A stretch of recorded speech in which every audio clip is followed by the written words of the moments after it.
आता पाहूया दिवसभरातील मोठ्या राजकीय टॉप 9. विधिमंडळाच्या पायऱ्यांवर विरोधकांचं आंदोलन. मंत्री भरत गोगावले येताच ओम भट स्वाहा म्हणत विरोधकांकडून डिवचण्याचा प्रयत्न, तर भास्कर जाधवांकडून ओम भट स्वाहा म्हणत सिनेमातील डायलॉगची नकल. विधिमंडळाच्या पायऱ्यांवर आंदोलनादरम्यान विरोधकांकडून मंत्री चंद्रशेखर बावनकुळेंनाही सहभागी होण्याचं आवाहन. बघताय काय, सहभागी व्हा, आमच्याकडे या, आम्ही तुम्हाला मुख्यमंत्री करू असं म्हणत विरोधकांकडून बावनकुळेंना ऑफर. विरोधकांकडून पायऱ्यांवर आंदोलनादरम्यान नितेश राणेंना डिवचण्याचा प्रयत्न. नितेश राणे विधान भवनाच्या पायऱ्यांवरून जाताना कोंबडी चोराचं करायचं काय अशा घोषणा. तर आदित्य ठाकरेंनी मर्सिडीजचे खोके एकदम ओके म्हणत नीरव गोरेंनाही डिवचले.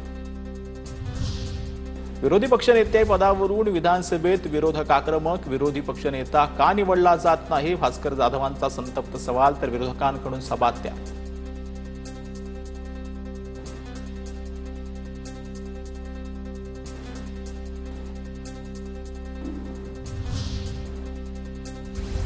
तर मनसे आणि ठाकरेंच्या सेनेच्या गिरणी कामगारांच्या मोर्चाला पाठिंबा. उद्धव ठाकरे उद्या दुपारी 12 वाजता आझाद मैदानावरील आंदोलनात सहभागी होणार. तर मुंबईत असल्यास मोर्चा सहभागी होणार किंवा बाळा नांदगावकरला आहेत जे ते मनसेकडनं पाठवण्यात येणार, राज ठाकरेंची माहिती.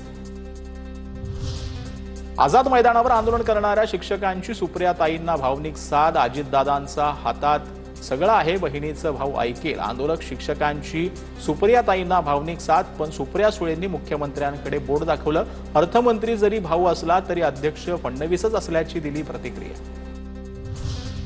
उद्या ठाण्यातील मनसे नेते राज ठाकरे यांची भेट घेणार. मीरा भाईंदरमधील आंदोलन यशस्वी झाल्यानंतर नेते राज ठाकरे यांची भेट घेणार. अविनाश जाधव, अभिजित पानसे यांच्यासह पदाधिकारी भेटणार.